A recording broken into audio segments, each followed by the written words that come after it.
Solar system दोस्तों दो किस्म के इंस्टॉल किए जाते हैं, एक ऑफ ग्रिड और एक ऑन ग्रिड। ऑन ग्रिड उस हालत में चलता है जब वापड़ा आपकी ऑन होगी, यानी कि वापड़ा अगर होगी तो सिस्टम आपका ऑन होगा और आउटपुट निकालेगा। अदरवाइज़ जैसे वापड़ा चली जाएगी ये इन्वर्टर्स भी आपके ऑफ हो जाएंगे। और दूसरा होता है ऑफ ग्रिड। अगर वापड़ा आपकी चली भी जाए तो उसको बैटरीज़ के साथ अटैच किया जाता है, बैटरीज़ के साथ अटैच करके उसको ऑन करवाया जाता है। ये जो इन्वर्टर लगा हुआ है ये 115 किलोवाट का इन्वर्टर है, सोलर इन्वर्टर।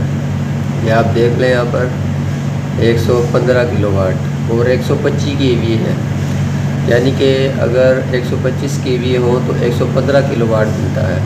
केवी छोटे हैं और किलोवाट आप देख सकते हैं यहाँ पर इसके किलोवाट बड़े होते हैं, यानी किलोवाट की इकाई बड़ी होती है केवीए से। और इसके अलावा ये इसकी डेट वगैरह है मैन्युफैक्चरिंग की। हवावे कंपनी का ये इन्वर्टर है। और इसके अलावा आपको यहाँ पर बताता चलूँ कि ये जो इसके सामने लगे होते हैं इसको हम कनेक्टर कहते हैं, MC4 connectors. MC4 connectors male और फीमेल। ये नीचे जो लगा हुआ है ये मेल है और ये ऊपर जो कनेक्टर लगा हुआ है ये फीमेल कनेक्टर है, MC4 कनेक्टर्स। और ये PVC केबल है, डबल PVC केबल भी होती है और सोलर में जो इस्तेमाल की जाती है वो सिंगल PVC केबल भी होती है। ये डबल PVC केबल है।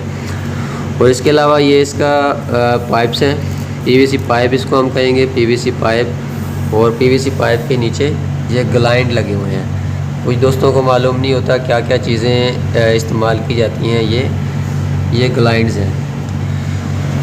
इस तरीके से इसको इंस्टॉल किया जाता है। और इसके अलावा इसमें ये केबल ट्रे इस्तेमाल की जाती है, जिसमें से वायर्स आ रही होती हैं, सोलर पैनल से यहाँ तक वायर्स आ रही होती हैं। ये इसकी जो नीचे लगी हुई है केबल ट्रे है।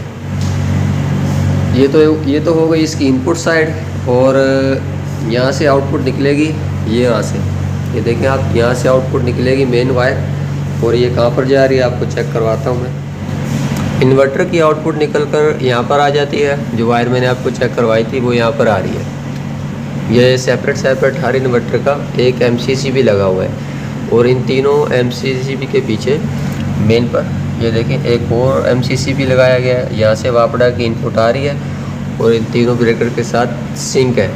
तो जैसे ही इन्वर्टर रेडी होंगे वो आउटपुट निकालना शुरू करेंगे तो वापड़ा के साथ सिंक होके बैक चली जाती है सप्लाई, ठीक है। और इसके अलावा इसमें इस DB के सामने एक मीटर लगा होता है, ये मीटर है। यहाँ पर एम्पेयर शो हो रहे होते हैं, सामने ये तीनों फेज़ों के एम्पेयर शो हो रहे हैं। और ये नीचे इसके वोल्टेज हैं, 220 वोल्टेज, अभी 225 आ रहे हैं। और ये फ्रीक्वेंसी है 50 हर्ट्ज़ जो आपको सामने नज़र आ रही है, ये इसकी फ्रीक्वेंसी है।